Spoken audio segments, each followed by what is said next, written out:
નમસ્કાર વિદ્યાર્થી મિત્રો, e learning programme Shri S N Vidyalaya વતી હું જાની વિમલભાઈ આપનું હાર્દિક સ્વાગત કરું છું. હવે મિત્રો આપણે આજે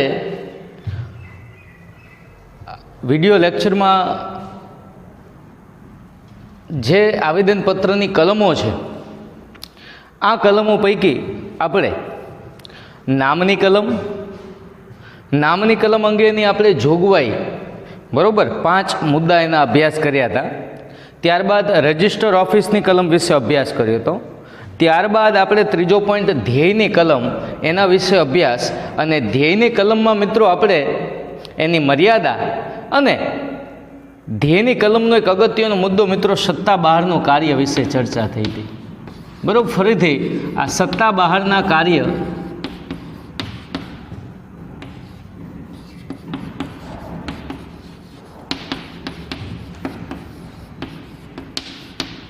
એક અથવા 2 માર્કમાં પૂછાયો પ્રશ્ન મેં તમને અગાઉ જણાવેલું. તો સત્તા બહારનું કાર્ય એટલે શું? તો કે આવેદનપત્રમાં ઉદ્દેશની કલમમાં દર્શાવ્યા સિવાયનું કંપની જો કાર્ય કરે તો આવા કાર્યને સત્તા બહારનું કાર્ય કહેવાય. કંપની આવેદનપત્રમાં દર્શાવેલ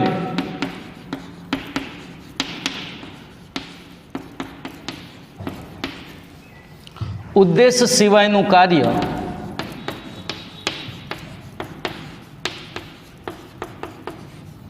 કરે તો તેવા કાર્યને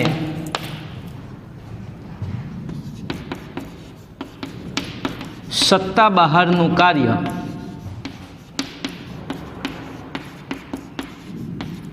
કહે છે. બરોબર છે. તો મિત્રો અહીંયા સત્તા બહારના કાર્ય એટલે કંપની જ્યારે એની સ્થાપના દરમિયાન નોંધણીનું પ્રમાણપત્ર મેળવતી વખતે એણે જે આવેદનપત્રમાં કલમ દર્શાવેલી છે, આવેદનપત્રમાં જે ધ્યેય અને ઉદ્દેશમાં બાબત દર્શાવેલી છે કે ભાઈ હું કંપની છે એ પોતે કોઈ પણ ચોક્કસ કાર્ય માટે અસ્તિત્વમાં આવી છે, તો એ કાર્ય એનો મુખ્ય ધ્યેય થયો. હવે એ સિવાયનું કોઈ કાર્ય કંપની જો કરે તો એને સત્તા બહારનું કાર્ય કહેવામાં આવે છે. હવે આ નિયમ મુજબ શેર હોલ્ડરોની સર્વાનુમતિ મેળવીને પણ કંપની છે એ ઉદ્દેશ બહારના કાર્યો બહાલી એટલે મંજૂરી આપી શકાતા નથી. આ બાબતની ચર્ચા આપણે લાસ્ટ લેક્ચરમાં આપણે થઈ હતી. હવે ત્યાંથી આગળ વધીએ મિત્રો. તો સત્તા બહારનો કાર્યો કરવામાં આવે તો નીચે પ્રમાણેની અસરો થાય. એટલે આજનો જે પ્રશ્ન છે આપણે સત્તા બહારના કાર્યથી ના કાર્યની અસરો જણાવો, આવો પ્રશ્ન પૂછાય.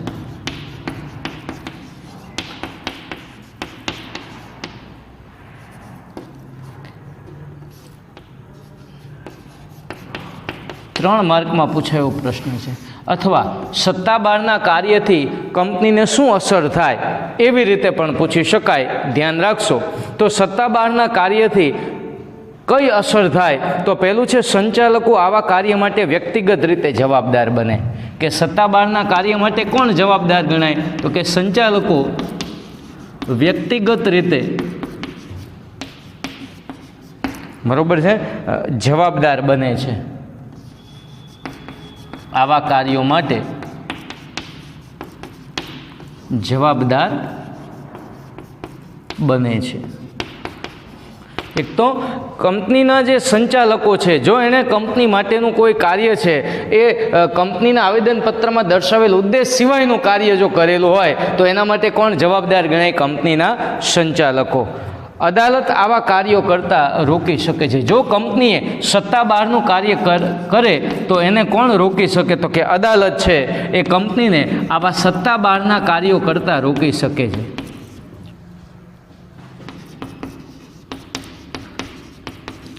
માનો કે કોઈ કંપની છે એ કોઈ કાર બનાવવા માટે એને ત્યાં સ્થાપના કરી હોય. હવે કાર બનાવતી કોઈ કંપની છે તો હવે એ કાર બનાવવા માટેનો મુખ્ય એનો ઉદ્દેશ છે, ધ્યેય છે. હવે એની સ્થાપના કરતી વખતે નોંધણીનું પ્રમાણપત્ર મેળવતી વખતે એણે ધ્યેય અને ઉદ્દેશની કલમમાં તે જે સ્થળ છે એ સ્થળે એણે કયો ધ્યેય બતાવ્યો છે? તો કારનું ઉત્પાદન. હવે કારનું ઉત્પાદન કરવાને બદલે એ અન્ય કોઈ બીજી વસ્તુનું ઉત્પાદન કરે, જેમ કે સ્ટીલ ઉત્પાદન કરે, તો આ જે કાર્ય કરે તો આને કેવું કાર્ય કહેવાય? સત્તા બહારનું. કંપની જે ઉદ્દેશ માટે અસ્તિત્વમાં આવી હોય એ જ કાર્ય કંપની કરી શકે છે, અને આવા કાર્ય માટે જો કંપની કરે તો અદાલત પણ એને રોકી શકે છે. કંપની જ્યારે સત્તા બહારના કાર્યની કોઈ પણ પ્રક્રિયા કરે એટલે અદાલત છે એવા કાર્યને રોકવા માટે અદાલત છે યોગ્ય કાર્યવાહી કરી શકે છે. આગળ, સત્તા બહારના કરારો રદબાતલ ગણાય.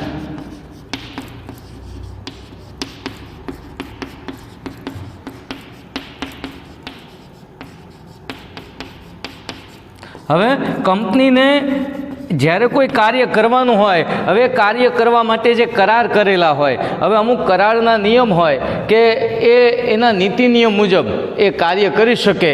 હવે સત્તા બહાર જે સત્તા ન હોય છતાં પણ એવા કરાર કરે. માનો કે કંપની વિદેશની કોઈ અન્ય કંપની સાથે કરાર કરે, હવે એમાં ભારત સરકારની મંજૂરી લેવી પડે. એટલે કે આપણા ભારતમાં કોઈ કંપની હોય અને વિદેશની કંપની સાથે એણે કોઈ કરાર કરવો હોય તો એના માટે કાયદાકીય વિધિ કરવી પડે. હવે વિધિ કર્યા વગર જો એ કરાર કરી નાખે તો આવા કરાર કેવા ગણાય? સત્તા બહારના, એટલે એ રદબાતલ ગણાય. ચોથો પોઈન્ટ છે, કંપનીના કર્મચારી દ્વારા કરવામાં આવેલ સત્તા બહારના કાર્ય માટે કોણ જવાબદાર ગણાય? તો કે કંપની જ જવાબદાર ગણાય. કંપનીના કર્મચારી દ્વારા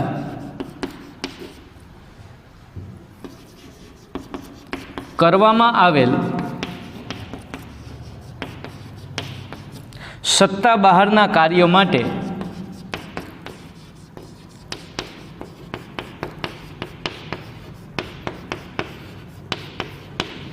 કંપની જવાબદાર ગણાય છે. એના માટે કોઈ કર્મચારી જવાબદાર ન ગણાય.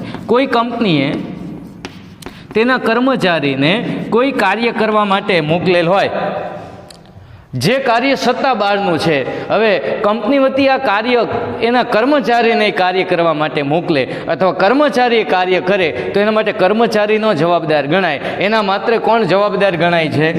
તો કે કંપની પોતે જ જવાબદાર ગણાય. એના માટે કર્મચારી ઉપર કોઈ જવાબદારી લાદી શકાતી નથી. અને છેલ્લો પોઈન્ટ છે મિત્રો કે સત્તા બહારના કાર્ય માટે સંચાલકો કયા પક્ષ માટે જવાબદાર બને છે? તો કે ત્રાહિત પક્ષકાર. કારણ કે આવેદનપત્ર છે કોના સાથેનો સંબંધ દર્શાવતો દસ્તાવેજ છે? ત્રાહિત પક્ષકાર. એટલે અહીંયા આવેદનપત્રમાં જે પણ કલમોમાં વિગતો દર્શાવી હોય એ કયા પક્ષકાર માટે જવાબદાર બને? તો કે ત્રાહિત પક્ષકાર માટે. કંપની કે એના સંચાલકો જ્યારે પણ કોઈ પણ કલમ વિરુદ્ધનું કાર્ય કરે, ધ્યેય બહારનું કાર્ય કરે, ઉદ્દેશ સિવાયનું કાર્ય કરે તો એના માટે એ ત્રાહિત પક્ષકાર માટે જવાબદાર બને છે. તો સત્તા બહારના કાર્યો માટે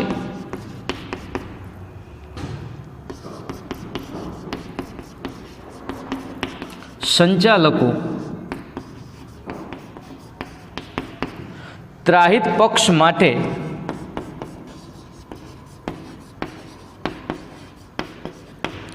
જવાબદાર બને છે.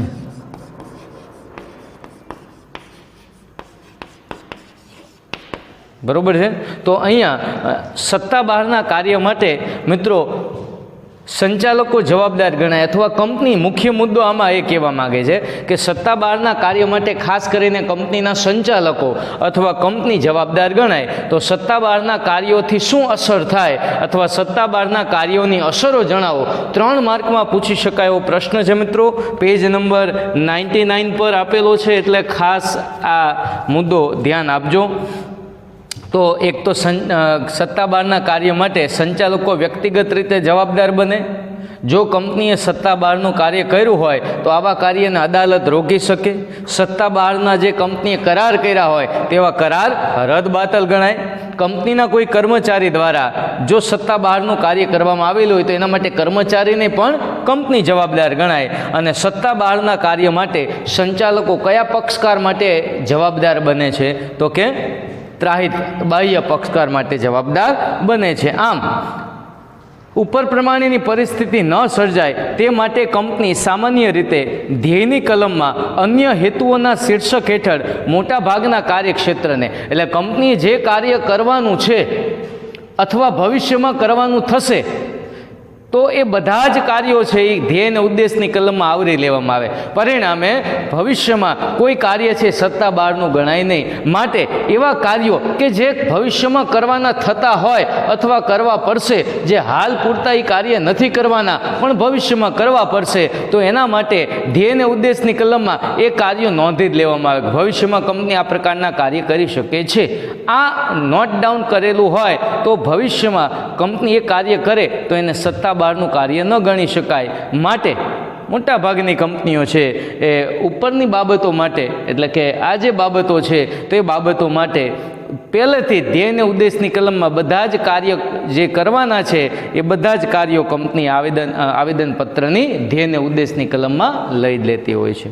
તો અહીંયા મિત્રો આ ત્રીજો આપણે કલમ ધ્યેય અને ઉદ્દેશની કલમમાં એમાં આપણે 3 પ્રશ્નો નીકળે છે. એક, ધ્યેયની કલમની મર્યાદા, જે આપણે અગાઉના લેક્ચરમાં ચર્ચા થઈ હતી. ત્યારબાદ એની સાથે અગાઉના લેક્ચરમાં આપણે સત્તા બહારના કાર્ય એટલે શું, આ વ્યાખ્યા 1 અથવા 2 માર્કમાં આપણે ચર્ચા થઈ જ ગઈ છે. ત્યારબાદ આગળનો આજનો ટોપિક આપણો, તમારે પ્રશ્ન નંબર જે આવતો હોય એ નંબર આપી આજનો પ્રશ્ન નોટ ડાઉન કરવાનો છે. સત્તા બહારના કાર્યની અસરો જણાવો. અથવા એમ પણ પૂછી શકાય કે કયા કાર્યો સત્તા બહારના કાર્યોથી શું અસર થાય છે. અથવા એમ પૂછાય કે કયા કાર્યો માટે કયા કાર્યો કરવાથી સત્તા બહારના કાર્યની અસરો થાય છે. આ રીતે કોઈ પણ રીતે પૂછાય, અસરો જ આ મુદ્દો આવે એટલે યાદ રાખજો મિત્રો. 3 માર્કનો પ્રશ્ન છે, બરાબર. 5 આપણા મુદ્દા અહીંયા દર્શાવવાના છે. પેજ નંબર 99 ઉપર છે, તો આ નોટ ડાઉન કરી લેશો. હવે પછી આગળની આપણી કલમ છે મિત્રો જવાબદારીની કલમ.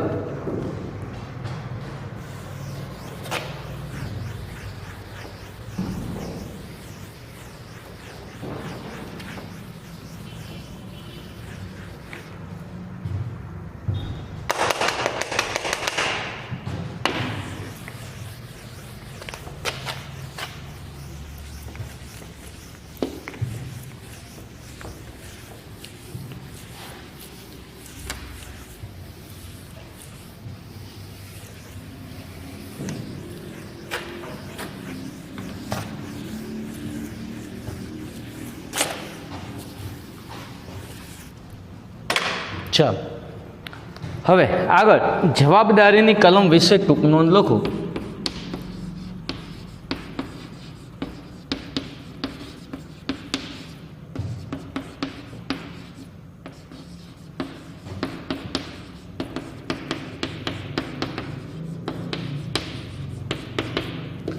ત્રણ માર્કમાં પૂછી શકાય તેવો પ્રશ્ન છે.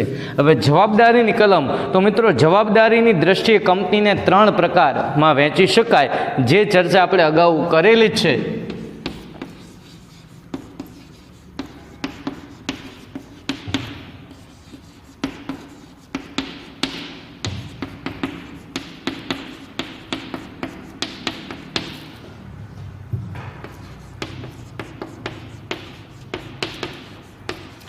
જવાબદારીને આધારે કંપનીના 3 પ્રકાર, એક શેર મૂડીથી મર્યાદિત, 2 બાંયધરીથી મર્યાદિત અને 3 અમર્યાદિત જવાબદારીવાળી કંપની. બરાબર. જવાબદારીને આધારે કંપનીના 3 પ્રકાર, એક શેર મૂડીથી મર્યાદિત જવાબદારીવાળી કંપની,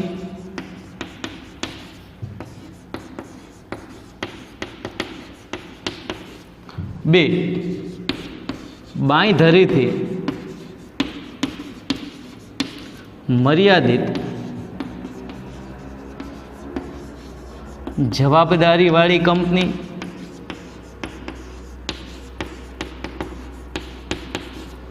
અને 3 અમર્યાદિત જવાબદારીવાળી કંપની.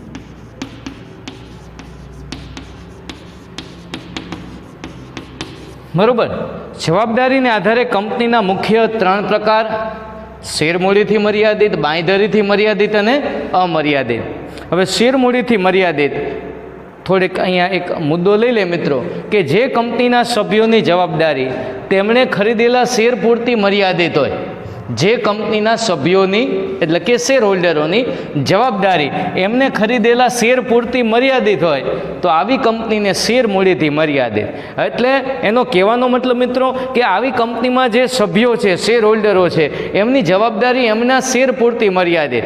કંપની નુકસાનીમાં જાય, ખોટમાં જાય, કંપની બંધ કરવી પડે તો એનાથી સભ્યો કે શેર હોલ્ડરોને કોઈ અસર ન થાય. એટલે કે એણે સભ્યો કે શેર હોલ્ડરોએ એમના શેર પૂરતી જવાબદારી પછી પોતાની અંગત મિલકત વેચીને કંપનીનું દેવું ચૂકવવું પડે આવી કોઈ જવાબદારી હોતી નથી. જ્યારે બાંયધરીથી મર્યાદિત તો કંપનીના વિસર્જન વખતે સભ્યોએ જેટલી બાંયધરી લીધી હોય એટલી એમની જવાબદારી હોય તો આવી કંપનીને બાંયધરીથી મર્યાદિત જવાબદારીવાળી કંપની કહેવાય. બીજી રીતે કહી શકીએ કે જે કંપની નફો કમાવાના ઉદ્દેશથી નહીં પણ સમાજ કલ્યાણ, સામાજિક કાર્ય માટે, બરાબર, સમાજના ઉત્કર્ષ માટે, સાંસ્કૃતિક ફેલાવા માટે જે કંપની અસ્તિત્વમાં આવી છે કે જેનો નફો કમાવાનો હેતુ નથી એવી કંપનીને બાંયધરીથી મર્યાદિત, જેની ચર્ચા આપણે અગાઉ થઈ છે, BCCI, બરાબર, cricket control board of India. અને જે કંપનીના સભ્યોની જવાબદારી અમર્યાદિત હોય એટલે કે કંપની જ્યારે બંધ કરવી પડે, ખોટમાં હોય, નુકસાનીમાં હોય તો સભ્યોએ, શેર હોલ્ડરોએ પોતાનું અંગત મિલકત વેચીને પણ દેવું ચૂકવવું પડે તો આવી કંપનીને અમર્યાદિત જવાબદારીવાળી કંપની કહેવાય. બીજો પોઈન્ટ ત્યાં તમારે બનાવવાનો છે મિત્રો, ધ્યાન આપજો. શેર મૂડી દ્વારા મર્યાદિત કંપનીમાં તેના સભ્યોની જવાબદારી મર્યાદિત હોય છે એવું આવેદનપત્રમાં કરજો ટીક મિત્રો. કે શેર મૂડીથી મર્યાદિત કંપનીમાં શું આવેદનપત્રમાં શું બતાવવું પડે તો કે સભ્યોની જવાબદારી મર્યાદિત હોય તેમ બતાવવું પડે છે.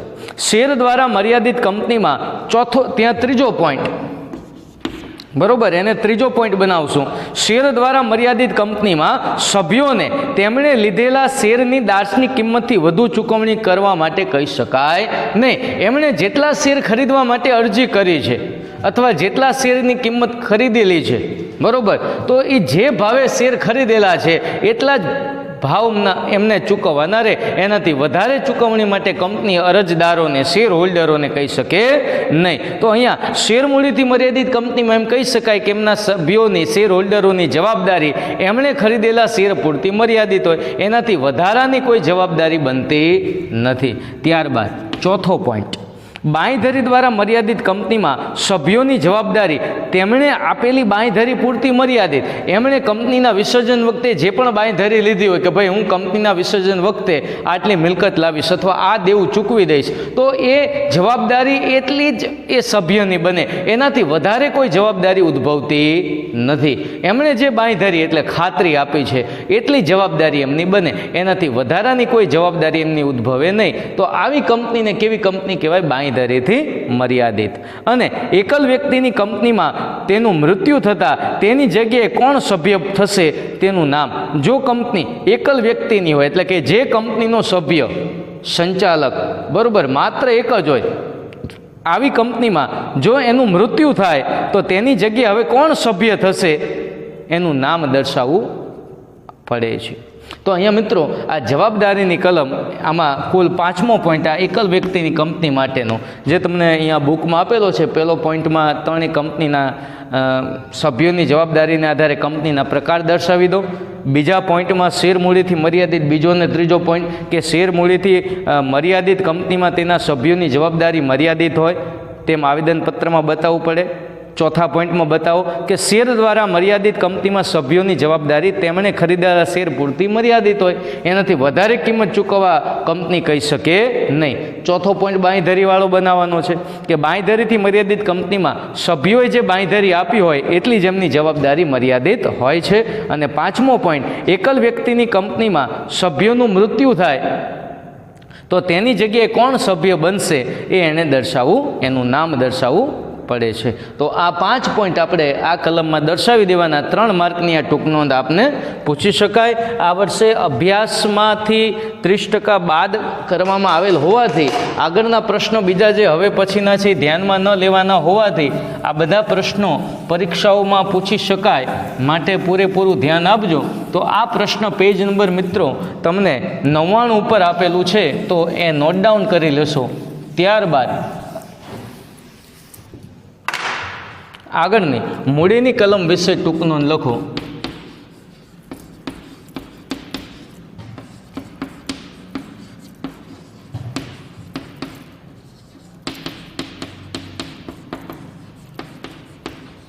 આ પણ 3 માર્કમાં પૂછી શકાય તેવો પ્રશ્ન છે. હવે કોઈ પણ કંપનીની સ્થાપના દરમિયાન એ કેટલી મૂડી લાવી અને ધંધો શરૂ કરશે? કંપની શેર મૂડીથી મર્યાદિત છે કે બાંયધરીથી મર્યાદિત? તો દરેક કંપનીએ પોતાની જે જવાબદારી નક્કી કરી હોય તેને આધારે એ કેવી રીતે મૂડી લાવશે, શેર બહાર પાડી અથવા અન્ય રીતે. તો જેટલી પણ મૂડી હોય એ મૂડી એ આ મૂડીની કલમમાં દર્શાવવી પડે. મૂડીની કલમમાં જે મૂડી દર્શાવવામાં આવે તો એને સત્તાવાર મૂડી તરીકે પણ કહેવામાં આવે છે. જોકે હવે નવા કોર્સમાં શબ્દ નીકળી ગયો છે, જૂના કોર્સમાં એક આ શબ્દ અહીંયા આવતો. ધ્યાન આપજો, મર્યાદિત કંપનીમાં મૂડીની કલમ ફરજિયાત છે. પહેલો પોઈન્ટ. કઈ કંપનીમાં? તો કે મર્યાદિત. મર્યાદિત કંપની કેટલી છે? તો 2. એક શેર મૂડીથી મર્યાદિત અને 2 બાંયધરીથી મર્યાદિત. તો કઈ કંપનીમાં મૂડીની કલમ ફરજિયાત છે?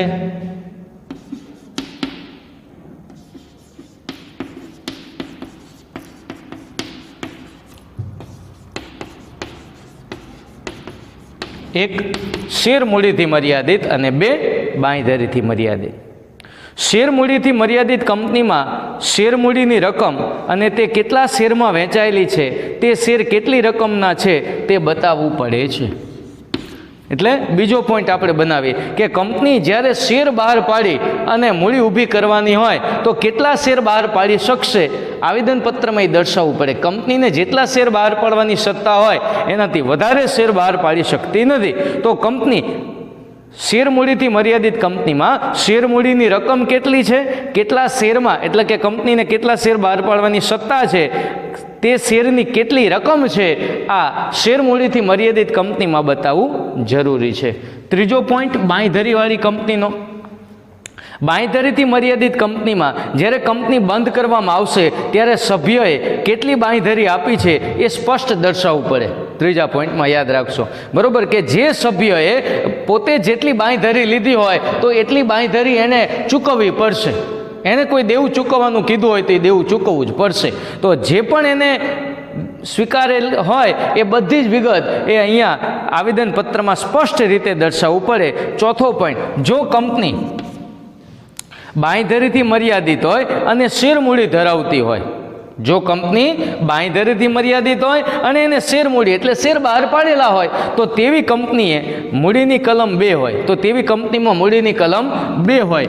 પહેલો એક બાંયધરીને લગતી કલમ અને બીજું શેર મૂડીને લગતી. એક તો સભ્યોએ કેટલી બાંયધરી લીધી છે એ પણ દર્શાવવું પડે અને બીજું શેર મૂડી લગતી કે કંપનીના સભ્યોની જવાબદારી જેટલા શેર ખરીદેલા એટલી મર્યાદિત છે અને સાથે એમણે જેટલી બાંયધરી લીધી તો એ બાંયધરી ચૂકવવા માટે પણ એ જવાબદાર બને છે. તો ચોથા પોઈન્ટમાં આ રીતે બનાવશું. અને પાંચમો પોઈન્ટ મિત્રો, જો એકલ વ્યક્તિની કંપની હોય તો ભરણું એટલે રકમ, બરોબર, ભરનારના મૃત્યુ પછી કોણ સભ્ય થશે, બરોબર. એકલ વ્યક્તિની કંપનીમાં જ્યારે ભરણું ભરનાર જે સભ્ય છે એનું મૃત્યુ થાય તો બાકીની રકમ કોણ ભરશે, બરોબર છે. ઘણી વખત કોઈ કંપની છે કટકે નાણાં મંગાયા હોય, હવે કોઈ સભ્યનું મૃત્યુ થાય તે દરમિયાન તો બાકીની રકમ કોણ ભરશે, તો એનું નામ નોમિનેશન તરીકે અથવા જવાબદાર વ્યક્તિ તરીકે દર્શાવવું પડે. હા, એનું મૃત્યુ થતાં જેના નામે ટ્રાન્સફર કરવામાં આવે એ પછી બધો માલિકી એને પ્રાપ્ત થાય છે. તો આ મૂડીની કલમમાં મિત્રો 3 માર્કની ટૂંક નોંધ છે. એક તો કઈ કંપનીમાં મૂડીની કલમ ફરજિયાત છે, તો કે મર્યાદિત 2 પ્રકારની કંપની, એક શેર મૂડીથી મર્યાદિત અને 2 બાંયધરીથી મર્યાદિત.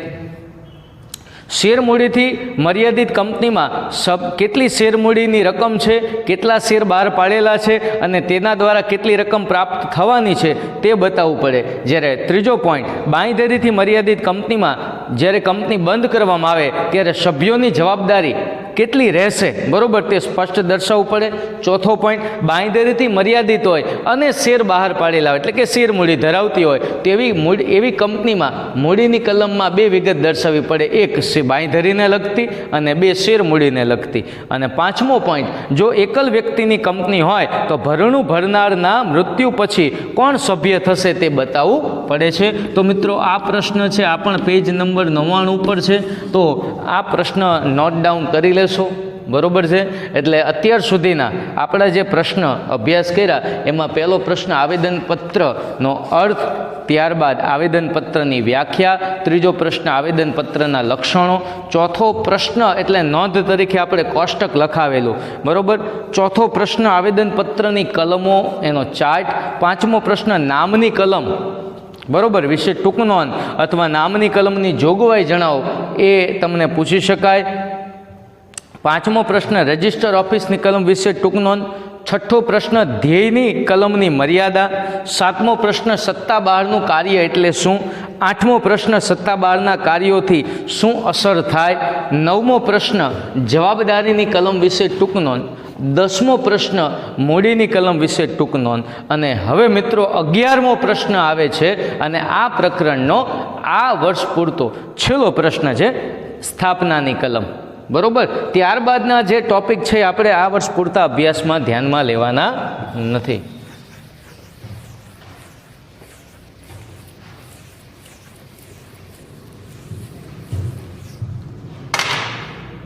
સ્થાપનાની કલમ વિશે ટૂંક નોંધ લખો.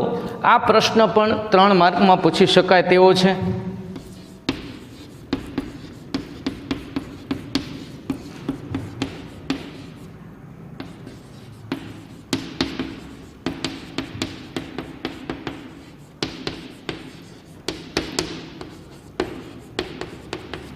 તો સ્થાપનાની કલમ, જેને મિત્રો સહીની કલમ પણ કહેવામાં આવે, આવેદનપત્રની સૌથી છેવટની કલમ એટલે કે છેલ્લી કલમ.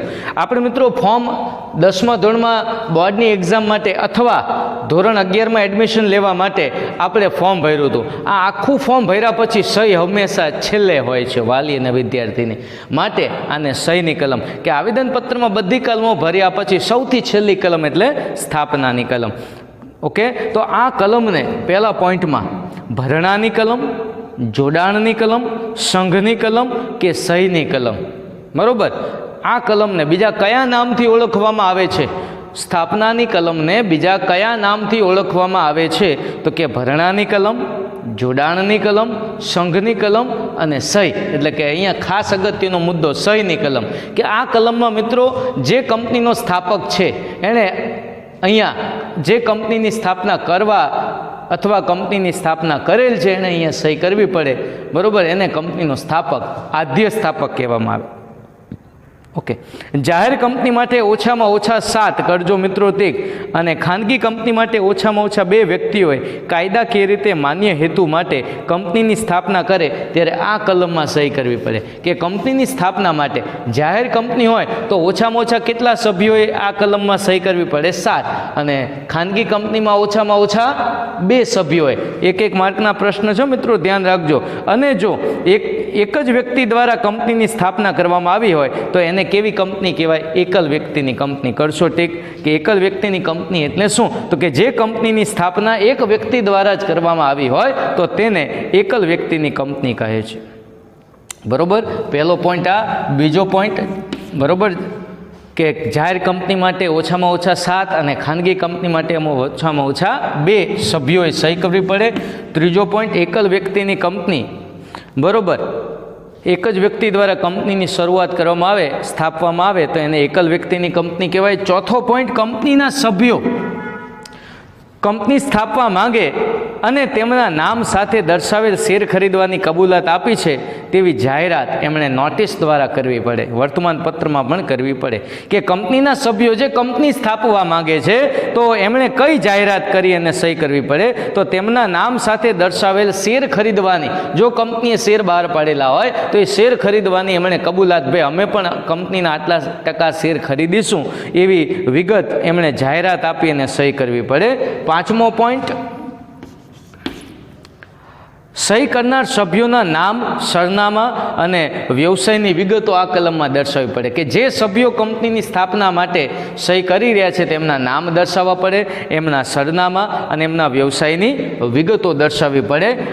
અને છેલ્લે આ વ્યક્તિઓએ સાક્ષીની હાજરીમાં સહી કરી છે તેમ દર્શાવવું પડે, કે અહીંયા જે સહી કરવામાં આવે તો એ કોઈ પણ જવાબદાર વ્યક્તિ સાક્ષી તરીકે હોય, કોઈ કંપની રજિસ્ટ્રાર ઓફિસનો વ્યક્તિ હોય, એની સાક્ષીની હાજરીમાં અહીંયા સહી કરવી પડે. અને 7મો પોઈન્ટ અને છેલ્લો પોઈન્ટ મિત્રો, કે આવા સભ્યો સહી કરનાર સભ્યો તરીકે પણ ઓળખાય છે, જેને આદ્ય સ્થાપક પણ કહેવાય છે. બરોબર, કે આ કંપનીની સ્થાપના વખતે આ કલમમાં જેણે સહી કરી હોય તો એ સહી કરનાર સભ્યો પણ કહેવાય, જેને આદ્ય સ્થાપક પણ કહી શકાય છે. બરોબર, તો આ કલમ વિશે મિત્રો આપણે 6 પોઈન્ટ તમે લખી શકો છો. આ કલમને ભરણાની કલમ, જોડાણની કલમ, સંઘની કલમ અને સહીની કલમ. ખાસ શબ્દ આ સહીની કલમ. જાહેર કંપનીની સ્થાપના માટે ઓછામાં ઓછા 7 અને ખાનગી કંપની માટે ઓછામાં ઓછા 2 સભ્યોએ સહી કરવી પડે. એક જ વ્યક્તિ દ્વારા કંપનીની સ્થાપના કરવામાં આવે તો એને એકલ વ્યક્તિની કંપની કહેવાય. 4થો પોઈન્ટ, કંપનીની સ્થાપના માટે જે સભ્યો સ્થાપવા માગતા હોય તો એમણે કબૂલાત આપવી પડે અને જાહેરાત આપીને સહી કરવી પડે. કઈ કબૂલાત? તો કે શેર ખરીદવાની કબૂલાત. 5મો પોઈન્ટ, સહી કરનાર સભ્યોના નામ આ કલમમાં શું દર્શાવવામાં આવે? બીજું તો કે સ્થાપના દરમિયાન જે સભ્યો આમાં સહી કરી રહ્યા છે આ કલમમાં, તેના નામ, સરનામા અને વ્યવસાયની વિગત દર્શાવવી પડે. અને આ વ્યક્તિઓએ સાક્ષીની હાજરીમાં સહી કરવી પડે.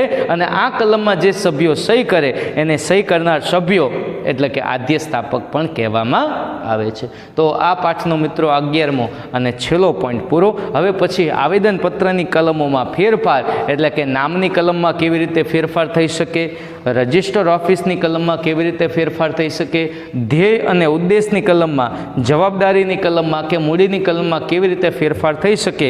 તો આ મુદ્દા આ વર્ષ પૂરતા આપણે ધ્યાનમાં લેવાના નથી. આપણા અભ્યાસક્રમમાં આ આવેદનપત્રની 6 કલમોમાંથી 5 કલમોમાં ફેરફાર કરી શકાય, પણ આ ફેરફાર કરવા માટે યોગ્ય કાર્યવિધિ કરવી પડે. તો આ ટોપિક છે એ આપણે સંપૂર્ણ આ પ્રકરણમાં ધ્યાનમાં લેવાનો નથી, એટલે એની ઉપર ચોકડી મારી દેશો. 4.5 આવેદનપત્રની જે બધી કલમો છે એમાં ફેરફાર, એ બધા જ ફેરફાર કાઢી નાખવાના છે. 5 કલમના ફેરફાર છે. બરોબર છે. 6ઠી સ્થાપનાની કલમના ફેરફારનો મુદ્દો ન આવે, પણ પહેલી 5 કલમના ફેરફારનો ટોપિક એટલે કે 4.5.1 થી 4.5.5 આ એક પણ આપણે મુદ્દાઓ ધ્યાનમાં લેવાના નથી આ વર્ષ પૂરતા. તો અહીંયા આપણે આવેદનપત્ર, એનો અર્થ, એની વ્યાખ્યા, એના લક્ષણો, કઈ કંપની માટે કયું આવેદનપત્રનું ટેબલ ભરવું પડે, આવેદનપત્રની કલમો, એનો ચાર્ટ અને મુખ્ય 6 કલમો વિશે અભ્યાસ કર્યો. તો આ પ્રશ્ન મિત્રો લખી લેશો. આ છેલ્લો 11મો પ્રશ્ન પણ પેજ નંબર તમે 99 ઉપર આપેલું છે, તો એ નોટ ડાઉન કરી લેશો. જે તે સમયે આ પ્રશ્નો હોમવર્કમાં આપવામાં આવશે. પરીક્ષા દરમિયાન પણ આ પ્રશ્નો પૂછી શકાય, માટે પૂરેપૂરું વિગત બરોબર ધ્યાનમાં આપશો તેવી વિનંતી. હવે પછીના આપણા આગળના વિડીયો લેક્ચરમાં મિત્રો આપણે ચેપ્ટર નંબર 5 નિયમનપત્ર બરોબર એની આપણે શરૂઆત કરીશું. અને સાથે મિત્રો એક તમને પાઠના અંતે વિકલ્પ આપેલા છે, તો વિકલ્પ પણ આપ ધ્યાનપૂર્વક માહિતી જોઈ સમજી વિચારી અને લખી લેશો. નમસ્કાર, જય મહાદેવ.